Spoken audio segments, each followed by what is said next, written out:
강의사는 증시 각도기. 네, 안녕하세요. 전문투자 증시 나침반 안지원입니다. 네, 안녕하십니까. 쉬운 투자, 잃지 않는 투자, 그러나 잃은 투자, 각도기 곽상준입니다. 오늘은 잃었죠. 네. 야, 코스닥은 진짜 많이 빠졌어요. 아이씨, 욕을 한마디 해야지 속이 편안해질 것 같은데. 네, 진짜 공공 사람이라 욕을 못하네. 아이씨. 아이씨. FC. 그래도 뭐 이 정도면 그래도 많이 빠지긴 했네요. 네.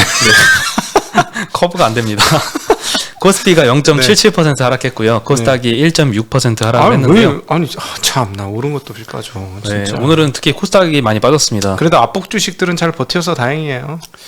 예, 그러니까 이렇게 완만하게 안 깨지면 나중엔 벌어. 그게 확실해. 그래서 이 부분에 대해서 박성 대표하고 단도투자라는 책을 가지고 대담 나눴습니다. 빠르면 이번 주말이나 다음 주 안에 올라갈 것 같습니다. 네. 오늘 개인만 샀습니다. 코스피에서 4천억, 코스닥에서 3천억 샀고요. 외국인이 코스피에서 3천억 팔았고 코스닥에서 한 1,800억 팔았습니다. 기관은 코스피에서 1,200억 팔았고 코스닥에서는 1,500억 정도 팔았습니다. 중국은 계속 사던데 외국은 한국은 들어올 생각은 없는 모양이다. 네, 오늘 뭐 일본은 강세 보였고 한 1% 정도 상승을 했고요. 홍콩 상에는 그냥 보합세였는데 우리나라가 좀 많이 빠졌는데 오늘 제일 많이 빠졌던 게 서비스 업종이고요. 4.5% 하락했는데 카카오와 네이버가 10% 8%씩 하락을 했습니다. 반대로 이제 보험 업종이 제일 많이 올랐는데요. 1.3% 올랐고요. 금리 많이 올랐으니까 아주 금리에 그냥 자루 잰 듯이 반응합니다. 미래에셋생명 5%, 하나손보 3%, 하나생명 3% 등등 올랐는데요. 오늘 카카오의 대형 이슈가 있었습니다. 어저께 저도 이제 밤에 그 연합인포 끝나고 가는 길에 뉴스를 보고서 좀 깜짝 놀랐는데 핀테크 업체들이 이제 25일부터는 투자 상품 중개가 금지된다고 합니다. 네이버 파이낸셜, 그다음에 카카오페이 등이 이제 토스도 특히 피해를 볼 것 같고요. 펀드나 보험, 신용카드 연계 판매하는 게 이제 불법으로 규정이 된다고 합니다. 금융위원회하고 이제 금감원이 어제 회의를 열었는데요. 온라인 플랫폼 서비스에 대한 법 적용 검토 결과를 현장과 공유했다라고 밝혔고요. 일부 플랫폼이 중개 서비스를 단순 광고 대행으로 보고 영업을 했지만 이제 검토한 결과 미등록 중개 행위로 판단을 했다라고 합니다. 핵심은 광고로 보던 걸 중개로 보게 된 거죠. 판단을 바꾼 게 핵심인 것 같고요. 모든 계약 절차가 이 플랫폼 내에서 이루어지고 수수료도 수령을 하잖아요, 카카오가. 그래서 이걸 중개로 판단을 한다라고 했습니다. 하지만 타사 금융상품을 모아서 단순 비교만 해주고 해당 금융사 플랫폼으로 이동해서 직접 소비자가 가입하도록 하는 거, 요거는 금융소비자보호법상 문제가 없다라고 판단을 했습니다. 이에 맞게 조치를 아마 할 것으로 예상이 되고요. 금융소비자보호법 개도 기간이 9월 24일까지입니다. 그래서 이 기한에 맞춰서 이 위법 소지를 해소해 줄 것을 요구를 했다고 합니다. 그리고 그 다음이 이제 금융위원회의 인터넷은행 관련 보도자료가 또 나왔습니다. 인터넷은행이 취지하고 다르게 고신용자 대출에만 좀 치중을 했다라고 지적을 했습니다. 시중은행보다도 이제 저신용자라고 하면 신용등급 4등급 이하를 의미합니다. 이 저신용자 대상 대출 비중이 굉장히 기대했던 것보다 낮다고 지적을 했습니다. 그리고 기존 은행과 차별화된 신용평가 시스템을 구축한다는 계획도 지연이 되고 있다라고 평가를 했고요. 여기에 또 더해서 이제 국회에서 플랫폼 대기업의 불공정 거래 근절 대책 토론회도 열렸었는데요. 윤호중 원내대표가 입점업체에 대한 지위 남용과 골목시장 진출, 서비스 가격 인상 시도까지 우려가 많고 민주당은 이런 상황을 결코 좌시하지 않겠다라고 굉장히 발언이 셌고요. 앞으로도 플랫폼에 대한 규제를 강화할 것 같은 그런 뉘앙스를 풍기면서 오늘 하락세에 많이 영향을 미쳤습니다. 네, 어쨌든 계속 말씀드리지만 은행은 규제 산업이고요. 은행이 망하면 정부가 뛰어들어야 됩니다. 나라가 망할 수도 있기 때문에. 그래서 은행도 그렇고요. 플랫폼 관련 규제도 굉장히 많았는데 사실 최근에 한두 달 사이에 그 카카오가 이렇게 점유율을 늘리고 그리고 결국에는 가격을 올려서 자영업자 그리고 소비자의 피해를 초래한다 이런 관련된 뉴스가 굉장히 많이 나오긴 했거든요. 이제 정말 세게 이제 규제화가 되는 것 같고요. 그리고 이걸로 끝이 아니고 플랫폼의 불공정 거래를 금지하는 7개 정도의 법안이 지금 국회에서 계류 중이라고 합니다. 다음 달 국정감사도 있는데 특히 카카오 모빌리티의 택시나 대리운전 사업 이것들을 중점적으로 다룰 예정이라고 합니다. 택시는 제가 어떤 일이 있었냐면요.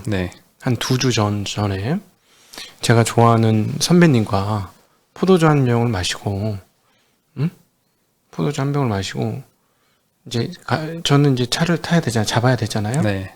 그래서 9시 반쯤인가 나왔어요. 네. 택시 잡으면 되겠다. 근데 여의도 택시 얼마나 많습니까? 여의도에 원래 택시 없기로 유명하죠. 네? 여의도에 그 내가 코로나- 여의도 당신보다 더 오래 있었는데 여의도는 정말 택시 안 잡히는데요. 거래소 앞에 쫙 줄 서고 있었는데 아, 거래소 앞에요? 거래소 앞에 엄청 많잖아요. 택시가 막 8대 9대씩 있었던 자리가 거기거든요. 물론 요즘에 이제 옛날보다 앞당겨졌죠. 10시 전에 막 택시 타고 가는 거. 택시가 뻔히 보여. 막 나왔는데 택시가 막 보였어. 예. 근데 잡으려고 했는데 저기 코너 가서 잡아야지 하고 갔는데 그다음부터 택시가 안 보이기 시작하는 거예요. 그래서 약이 오르잖아. 그래서 거래소까지 걸어갔어. 여기 한 대도 없어 택시가. 아, 그래요? 그러더니 카카오로 안 부르면 잡을 수가 없는 거야. 택시를. 근데 카카오로 불렀다? 근데 제가 뭐 잘못 데이터가 되는지 모르겠는데 10분 만에 오더라고요. 까만 택시를 불렀어야 돼. 그래서 그날 집에 못 갔습니다. 차가 끊겨가지고. 택시 타고 갔는데 열차 끊겼어. 아쉽네요. 열차가 끊겼어요. 열차가 끊겼어. 와, 진짜. 그래서 그걸 보면서 이게 플랫폼의 미력이구나 라는 걸 느꼈는데 제가 처음 나오자마자 카카오를 나오기 전에 찍고 나왔으면은 잡고 갔을 거예요. 근데 당연히 길거리에 택시가 있겠지 하는 생각으로 나왔던 거죠. 네. 근데 하나도 없더라는 거지. 이게 카카오 택시의 굉장한 위력이라서 과점 사업자가 되기 시작하면 실제 이제 그 카카오와 연계된 콜을 받는 게 과점이 넘어가는 순간 이런 생각이 들었어요. 어떤 식으로든지 요금이 오르겠구나. 사실 굉장히 싸잖아요. 실제 반영이 되고 더 올리려고 시도를 하고 있는데 막혀 있죠, 지금. 그러니까는 어떤 식으로 반영을 하고 있냐면 딱 부르면은 블루를 불러라 이렇게 나오잖아요. 네. 블루 정도는 이제 조금 덜 비싸니까 한 블루 2,000원 추가하면 1,000원, 2,000원이요? 그게 또 시간에 따라 또 다르다고 하더라고요. 그러구나. 네. 그래서 그러니까 그건 누르지. 그 정도야 이제 했지. 근데 그게 또 안 눌러지면 뭐가 되겠어요? 깜장 택시를 누려야 돼. 그러니까 마음이 급하면 누르게 되더라고 그게. 그래서 이렇게 택시값이 올라가는구나. 이게 참 위력적이다라는 생각을 많이 했었어요. 소비자한테도 일반으로 부르면 안 되다가 뭐 1,000원, 2,000원 추가해서 부르면 또 잡히고 이러잖아요. 그렇죠. 근데 그게 또 뉴스를 보니까 기사님한테도 택시 기사님한테도 일반은 잘 콜이 안 오고 그냥 뻔히 그 근처에 있었는데 콜 대기 중인데도 잘 안 오고 그 뭐 2, 3천 원 추가해서 부르면 또 콜이 오고 뭐 이런 현상도 그러니까 경험적으로 뭐 사실은 뭐 한국의 택시값이 비싸지는 않습니다. 이웃 일본과 비교하면 완전 뭐 거저고요. 미국과 비교해봐도 상당히 싼 편이죠. 물론 미국 덕분에 어떻게 됐어요? 우버가 생겼지. 택시가 막 없어졌어. 너무 비싸가지고. 네. 뉴욕 같은 데는 택시 기사들이 연합해가지고 다른 걸 못 들어오게 했거든. 그다음에 이제 허가 있잖아요. 허가. 권. 그거를 딱 정해가지고 그것만 하게 했어요. 그래서 망했어 오히려. 우버 들어오는 바람에. 그렇다고 하더라고요. 근데 한국은 택시가 많죠. 근데 그걸 역으로 잡은 거지 지금. 예. 그래서 오늘 10%는 굉장히 많이 빠진 것 같고요. 어디가 10% 빠졌어? 카카오가 아까까지 안 그랬었는데. 카카오가 뭐 장중에는 뭐 11% 넘게까지도 빠졌었고 네. 네이버가 8% 빠졌고요. 카카오 뱅크는 1% 하락에 그쳤는데 의외로 뱅크는 안 빠졌네요. 네, 뱅크는 안 빠졌는데 뭐 사실 카카오 페이가 주력이죠. 이 마이데이터 사업 이제 곧 하게 되는데 네. 이 카카오페이가 여러 뭐 보험사든 뭐 신용카드든 여기저기 정보를 다 끌어오잖아요. 이 끌어오는데 필요한 중개를 해주는 쿠콘이라는 업체가 또 필요합니다. 네. 쿠콘도 오늘 주가가 한 6% 정도 빠졌고요. 그간에 마이데이터 수혜주로 대표 수혜주로 알려진 나이스 평가 정보도 계속 요즘 흐르고 있는데 오늘도 네. 1.4% 주가 하락했습니다. 네네. 네, 그리고 오늘 철강주는 어제에 이어서 두 번째 업종 상승률 상위를 기록을 했는데요. 유안타 이현수 연구원이 동국제강 같은 경우에는 이제 국내 건설 수요 호조와 후판 수익성 개선이 기대된다. 내년 제품의 수출 가격 상승으로 이익도 확대됐다고 목표 주가 3만 원을 제시를 했고요. 네.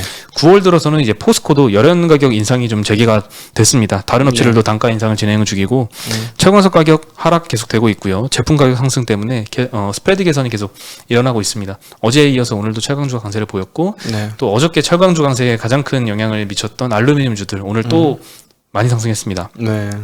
동국제강 8%, 세아특수강 5% 정도 올랐고 현대제철도 1%대 상승세를 보였습니다. 알루미늄은 또 오늘 또 사상 최고치 기록을 했더라고요. 네. 어저께는 또 그렇게 많이 안 올랐는데 오늘 또 많이 올랐습니다. 네. 어찌됐건 경기가 좋아진다는 얘기죠. 그런데 저게 건드려지면은 자꾸 인플레이션을 건드리는 거죠. 네, 그리고 오늘 SK 바이오사이언스와 그 모회사 SK 케미칼의 주가가 완전히 갈렸습니다. SK 바이오사이언스가 한 6.7% 하락을 했는데 모회사 SK 케미칼은 8.8% 상승을 했습니다. 왜 그런가 했더니 싱가포르에 헤지 펀드가 있거든요. 메트리카 네. 파트너스라는 곳이 있는데 SK 케미칼에 주주선을 보냈습니다. 얘네가 SK 케미칼의 지분을 5% 언더로 갖고 있거든요. 뭐라고 했느냐면 SK 바이오사이언스가 SK 케미칼이 SK 바이오사이언스 지분을 갖고 있잖아요. 네. 그 지분 가치가 온전히 평가받고 있지 못하니 일부를 매도해서 배당으로 지급해라 라고 요구를 했습니다. 얘네 물렸구나. 예, SK 케미칼의 SK 바이오사이언스 지분이 68.43%가 있는데요. 네. 주당 149만 원 가치를 가졌다고 평가를 했고요. 네. 반면에 SK 케미칼 주가가 27만 원밖에 안 되니 83%나 할인을 받고 있다라고 지적을 했습니다. 그리고 68%나 되는 지분은 들고 있을 필요가 없다. 네. 50%만 가져도 뭐 지배력 유지를 하니까 오히려 평가도 받지 못하는 것 때문에 묵혀둘 필요 없다. 그래서 락업이 풀리는 18일 전까지 매도할 것을 촉구한다라고 했고요. 지분 한 18% 정도를 지금보다 한 10% 할인한 가격에 4.2조 원 정도에 매도를 한다면 SK케미칼은 50% 지분을 갖고 있으면서도 주주들한테 주당 35만 7천 원의 특별 배당이 가능하다라고 언급을 했습니다. 바이오 케미칼 입장은 느낌이 어떨까? 객이 와서 배나라 대추나라 감나라 이런 격이네요. 그렇죠. 별로 신경을 안 쓸 수도 있고요.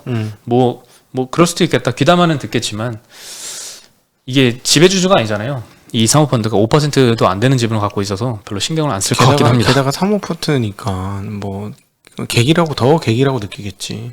뜨내기 객이라고 느끼는데 뜨내기 객이 와서 아이고 이렇게 제사상 이렇게 차리면 안 되고요. 여기다 뭐 놔야 되고 여기다는 뭐 놔야 되고 방향은 이쪽으로 잡아야 되고 그러는 거 아니에요. 근데 어찌되었건 케미칼이 저렇게 많이 들고 있는 이유는 뭘까요? 많이 들고 있는 이유요? 네. SK바이오사이언스의 정말 먼 미래 성장성을 봐서 지분을 더 많이 갖고 있는 거 아닐까요? 좋다고 보니까 많이 갖고 있겠죠. 그치. 좋다고 보니까. 그렇겠죠. 뭐 당장 주가 올리는 거는 정말 네. 이 사모펀드 말대로 지분 좀 팔아가지고 쫙 올리겠지만 네. 그게 중요한 게 아니라 이제 멀리 봐야 하잖아요. 특히 이 바이오나 제약회사 같은 경우에는 네. 당장이 중요한 게 아니니까. 이 SK 케미칼 관련해서 그 사실 클리닉 그 문의가 와서 했는데 그 아직 안 올라가고 있는데 이거 손절 쳤다고 했는데 손절 쳐서 속이 시원하다 그랬는데 본격적으로 오르네. 케미컬이 그래서 이제 이런 것들을 보실 때 그 이중과세 또는 더블 카운팅 이거를 참 기묘하게 잘 봐야 되더라고요. 이게 참 어려운 문제예요. 상장을 다 해서 분가를 했잖아. 분가를 하면은 어디까지가 내 자식이고 어디까지가 독립된 개체이냐 이런 고민이 되긴 된다라는 것이죠. 그래서 그거를 떼어내고 이렇게 보시면 돼요. 받는 배당 이익, 배당 이익 정도는 더해도 되긴 하겠다. 그렇죠? 네. 브랜드 이익, 브랜드하고 이런 로얄티와 배당 이익은 모 회사의 가치로 평가도 된다. 근데 그게 좀 워낙 미미하잖아요. 그것만 평가를 해주긴. 참 어렵긴 한 것 같습니다. 근데 예를 들어서 한번 팔고 왕창 돈 벌어. 그럼 더 이상 돈이 안 나오잖아요. 그렇죠.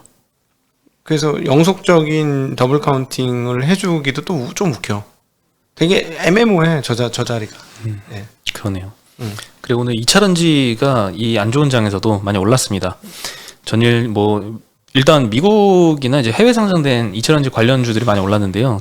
전기차 업체들이나 네. 테슬라나 샤오펑, 차지포인트 다 상승을 했고요. 소재 대비 이제 장비주들이 좀 덜 올랐거든요. 오늘은 PNT가 13% 넘게 상승을 많이 했고요. 올랐네요. 에코프로비엠이 2.7%, LNF가 1.3% 상승을 했습니다. 네, 그리고 반면에 셀업체는 소폭 떨어졌더라고요. LG에너지 솔루션이 미국 도로교통안전국에서 볼트 EV 화재에 났었잖아요. 이 관련된 배터리 추가 정보 요청을 받았다고 합니다. 네. 현재 이 볼트 EV는 생산이 중단되어 있는 상태고 화재 원인은 지금 조사 중이라고 합니다. 네. 이 배터리 화재 때문에 신뢰도 타격 받을 것이라는 우려가 조금 커진 것 같고요. 외국인 수급도 다른 2차 전지주들과 달리 이 LG 화학 같은 경우에는 계속 순매도하는 모양새를 보였었습니다. 하여튼 GM의 태도가 좀 강경하다는 얘기도 자꾸 들려요. 네. 그리고 메디톡스가 오늘 한 13% 정도 하락을 했는데요. 에브비가 메디톡스로부터 도입한 액상형 보톨리늄 톡신 제제의 개발을 중단을 한다라고 이게 공시가 나왔습니다. 네. 원래도 조금 빠졌었는데 장중에 이 공시가 나오면서 추가 하락을 했습니다. 에브비 합병된 이제 엘러간이 메디톡스와 계약맺은 지 한 8년 만에 중단이 된 거고요. 네. 국내에서 허가 취소된 이노톡스와 같은 제품이라는 논란이 이 소식에 아마 영향을 끼쳤다라는 분석이 많은 것 같습니다. 메디톡스가 에브비로부터 받은 마일스톤은 반환하지 않고요. 총 계약금까지 한 1,000억 정도 되더라고요. 네. 에브비가 진행했던 모든 임상 자료를 이전을 받게 됩니다. 그리고 이제 다만 미국에서 개발이 완료되어서 출시됐더라면 받았을 로열티를 못 받게 된 것은 당장은 일단 악재인 것 같습니다. 이렇게 보시면 돼요. 이거 옛날 한미약품 라이센스 아웃하고 다시 돌려받은 거 있잖아요. 네. 그거하고 똑같다고 보시면 돼요.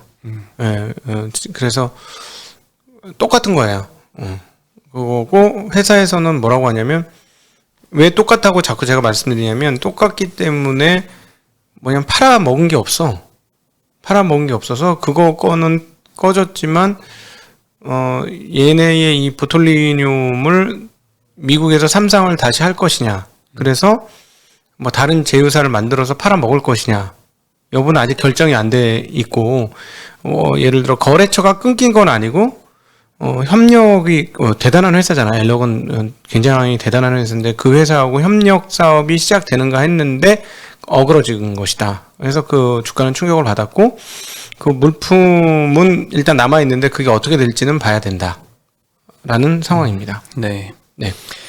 그리고 NC소프트가 자사주 매입 결정을 했습니다. 그렇죠. 근데 좀 반응이 좀 별로인 것 같은데요. 어저께 장후에 1,900억 정도 자사주 매입 공시를 했습니다. 총 30만 주 규모고 전체 주식수의 한 1.3% 규모라서 크진 않고요. JP모건은 이 자사주 매입 공시에도 목표 주가를 55만 원으로 하향을 했습니다. 현재 주가보다도 낮은 수치이고요. 네. 아직도 그 누리꾼들의 반응은 굉장히 안 좋더라고요. 리니지 W에 대한 기대감도 뭐 엄청나게 변화를 느끼지 못하면 이것도 뭐 결국 똑같을 것이다 이렇게 그래도 전망이 많은 것 같아요. 순위권에는 있다며요. 리니지 W야? 아니 다른 순위권에 아직도 버티고 있죠. 그러니까 높은 순위에 있습니다. 역시나 돈은 아직도. 잘 벌고 있는 게임 아니야. 그렇죠. 중독성인가? 중독성? 네. 중독성도 있고요. 그리고 이미 거기다 굉장히 많은 투자를 했던 사람들 있잖아요. 최근에 또 새로운 마케팅을 하고 있던데 하루에 500만 원씩 그 현질이라고 하죠. 결제를 하지 않으면 이 기존에 많은 투자를 했던 그 이미 캐릭터를 많이 키워놨던 사람들은 경쟁이 계속 밀리기 때문에 울며겨자 먹기로 하루에 500만 원씩 지를 수밖에 없는 이런 상황을 만들어서 이거 굉장히 비판을 많이 받고 있습니다. 무슨 말인지 이해 안 되시죠? 메타버스 떴다 나한테는 지금 지금 메타버스 떴다 나 지금 깜짝 놀랐다. 결제를 500만 원씩이나 한다고? 네. 게임 캐릭터 강화시키는데? 네, 저도 뭐 리니지 게임을 안 해봐서는 모르겠지만 미친놈들 다 있네. 네, 그래서 진짜 너무 돈통이 올랐다 이런 비판이 좀 많이 일고 있습니다. 와, 그래요? 그 돈 가지고 저희한테 오세요. 배양시켜드리겠습니다. 키워드리겠습니다. 리니지보다 더 큰 캐릭으로 만들어드리겠습니다. 리니지는 거기서 이제 좋은 캐릭터를 이렇게 많이 읽어가지고 하면 그걸 또 팔 수가 있잖아요. 그걸 또 뭐 몇 억에도 팔고 아이템 하나에도 뭐 몇 억에 팔고 막 이렇게 하는데 무슨 검신 이런 거? 예, 그렇죠. 그거 500만 원을 아끼겠다고 결제를 안 해서 캐릭터 가치가 떨어져 버리면 그게 더 손실이 크니까 울며겨자 먹기로 500만씩 결제할 수밖에 없다고 합니다. 네. 그럼 그 단가도 좀 떨어지겠네. 그럼 시장 단가가. 왜냐면 비용 현금 유출이 되는 거니까. 네. 현금을 갉아먹는 아이템은 가격이 떨어질 수도 있지. 근데 이거를 키우지 않으면 캐릭터의 가치가 아예 떨어져 버린다고 하네요. 네, 그래서 뭔가 변화를 빨리 시도를 해야 될 것 같고 직원들도 좀 걱정을 많이 하는 것 같아요. NC소프트 직원들도. 그런 세상이 있어? 진짜 메타버스하다 진짜. 네, 그리고 중국의 AI 로봇 회사 샤오아이 로봇이라고 있는데요. 네. 아이폰의 AI 음성인식 시리가 특허를 침해했다라고 하면서 아이폰을 중국에서 판매를 하지 말라라고 판매 중단 가처분 신청을 냈다고 합니다. 지난 3일에 상하이 고급 인민법원에 애플 제품의 생산, 수입, 판매를 금지해달라는 신청을 냈고요. 문제 삼은 특허는 AI 음성인식 비서에 관한 특허로 2004년에 출원했고 2009년에 이 특허권을 취득을 했다고 합니다. 애플이 이 특허를 무단 도용했고 2011년 아이폰 4S를 시작으로 시리 탑재를 확대하면서 자기네한테 막대한 손해를 끼쳤다라고 주장을 하고 있습니다. 네. 만약에 이 가처분 신청이 받아들여진다면 이 매출 비중이 애플한테 한 중국 비중이 한 20% 정도 되거든요. 올해 1분기에. 엄청난 타격이 되는데 사실 뭐 아무도 걱정을 안 하는 것 같은 느낌입니다. 시장에서는. 네, 오늘도 애플밴드 LG노텍은 오히려 상승했습니다. 1.2%, 1.3% 상승을 했고요. LG노텍은 요즘에 굉장히 좋은 모습 보이고 있는데 네네. 애플의 카메라 밴더들이 몇 개 있잖아요. 샤프도 그렇죠. 있고 한데 샤프가 이제 베트남 공장이 셧다운되면서 반사수의 기대감도 일고 있습니다. 네. 웃으면 안 되는데 약간 웃음이 터져 나왔는데. 네. 근데 저걸 가지고 정부에서 뭔가 막으려고 하면 막을 수는 있겠다. 눈에 가실 수는 있겠네요. 눈에 가시이고 뭐 어떻게 할지 모르겠네요. 왜냐면 안드로이드 그 버전이나 이런 것들을 아마 다 읽어낼 수 있는 거 아니에요? 네. 근데 애플은 어떻게 될지 아무래도 조금 더 방어벽이 더 있겠지? 그러면은 정부에서는 싫어할 수는 있긴 하겠는데 저거를 게시로 공격을 할 수는 있을 수도 있겠네. 예. 네, 그리고 미국에서 45세 이상 중장년층의 유보 임금 기준이 아주 크게 높아졌다라고 하는데요.